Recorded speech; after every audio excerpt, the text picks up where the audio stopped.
Good morning, student. How are you all? Hope you are all fine. Today we are going to see the 12th standard accounts. In 12th standard account, totally we have 10 units. In that, today we are going to see the first unit. The lesson name is Accounts from Incomplete Record. First, we'll see the meaning for accounts, then we'll see the meaning for incomplete record.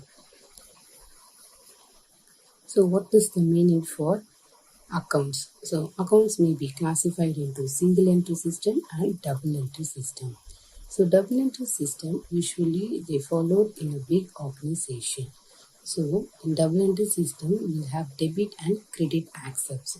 In single entry system, only cash account and personal account will be followed. It only for the small size of business, sole trader or partnership, they will follow the single entry system method. So the meaning for incomplete record. So incomplete records are not properly maintained according to the double entry system.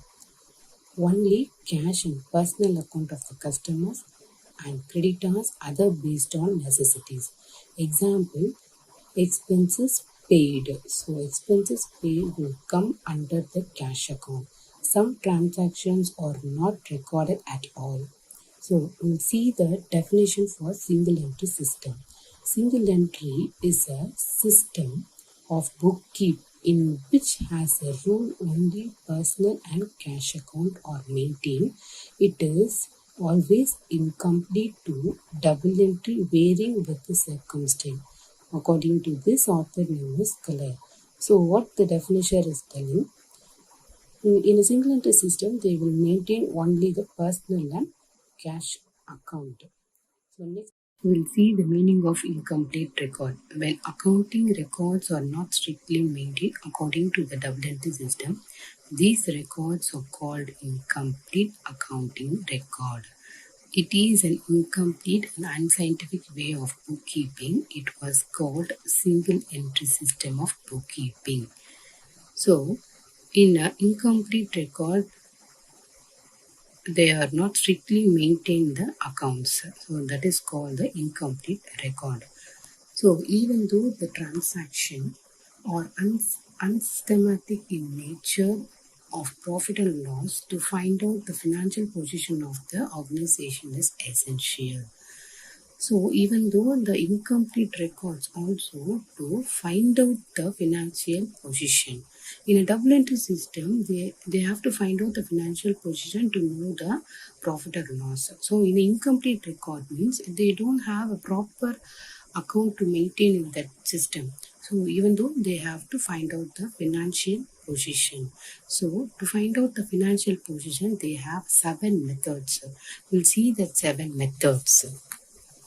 So, first method is statement of profit or loss. So, statement of profit or loss to find out the profit or loss of the organization. The first method. The second method is statement of affair. Why they are preparing the statement of affair? To find out the capital of the business. Total debtors. So, total debtors to find out the credit sales. Total creditors to find out the credit purchase, bills payable, bills receivable. Finally, they are creating the final account to know the position of the organization. So, what are the other names for the incomplete records? First one is accounts from incomplete record. Second one is single entry system. Third one is unscientific method. Fourth one is unsystematic method. Then we'll see the meaning of double entry system and single entry system. So double entry system. What is the meaning for double entry system? So double entry system, it is compulsory for certain organization according to we will see the meaning of double entry system. It is a compulsory for certain organization according to the Indian Company Act 2013, Section 128(1). Company must maintain accounts as per double entry system. It includes personal, real, and nominal account principally. So, what is the meaning for double entry system? Properly, they have to maintain three kind of rules and regulation: personal account, real account, and nominal account. So, it is called the double entry system. So, what is the meaning for single entry system? When accounts are not strictly maintained as per double entry system, it is called single entry system. It includes personal account and cash account only. Here, some transaction fully recorded, and here some transaction partially recorded. So, single entry means personal and cash account, two types of purely maintained. It is called single entry system. The 100% of purely maintained, they will maintain only the personal and cash account, but they will maintain these two account also, real and nominal, but partially they will maintain the accounts called a single entry system. So partially they will maintain the real and nominal account. So then we'll see some example for this. So example, some transactions are recorded fully. Both accepts or enter for cash received from customer and cash paid to the creditors. Some transactions are partially recorded. Expenses paid may be entered only in cash account.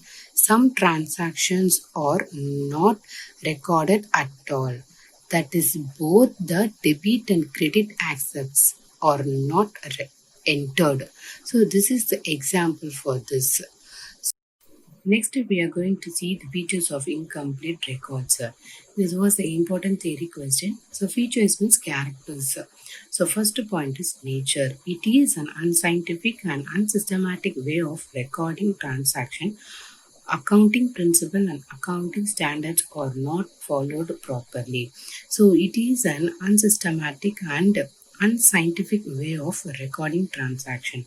Example 1, 2, 3, 4. This is systematically numbers, and 7, 3, 4 like that. That is an unsystematic numbers. So next, second point is types of accounts maintained. In generally, only cash and personal account are maintained fully. Real account and nominal account are not maintained properly. So only cash account and personal account are maintained in this types of account maintaining. Third point is lack of uniformity. There is no uniform in recording the transaction among different organizations. There is no uniformity in recording the transaction every different organization. Fourth point, financial statement may not represent a true and fair view. So it is a true or fair view, difficult to find out incomplete information and inaccurate records of accounts. Next point is suitability. Only the business concerned which have no legal obligation to maintain books of accounts under double entry system may maintain incomplete records, hence it may be maintained by small size sole traders and partnership firm. So it is suitable for small size sole traders and partnership firm. Sixth point is mixing up of personal and business transaction. Generally, personal transaction of the owners are mixed up with the business transaction. Example, business purchase of goods for own use may be mixed up along with the business purchase. Next, we are going to see the limitations of incomplete records. Limitations means disadvantages. First point is lack of proper maintenance of record. So, because they are not maintained on the transaction. Second point is difficult in preparing the trial balance. We know very well, if you want to prepare trial balance, means you have to know the debit balance as well as the credit balance. But here, there are maintained only one type of accounts. So third point, difficult in ascertaining true profitability of the business. So obviously we are not enter all the transactions means we cannot find out the real profit or loss in the business organization. So fourth point is difficulty in ascertaining the financial position. Why we need to prepare the balance sheet for the organization? We want to know the real financial position of the business, but it is not possible. We are not enter all the transaction. Fifth point, errors and frauds cannot be detected easily. At the meantime, we cannot find out the errors and frauds. Sixth point, unacceptable to government and other authority, because it is not show the real profit, real financial position. So the government also not accepted. So next point, we are going to see the different between double entry system and incomplete records. So in this they are given a lengthy notes and lengthy points. So lengthy points itself you won't learn it, but I make this note as a short. We'll see that. So different between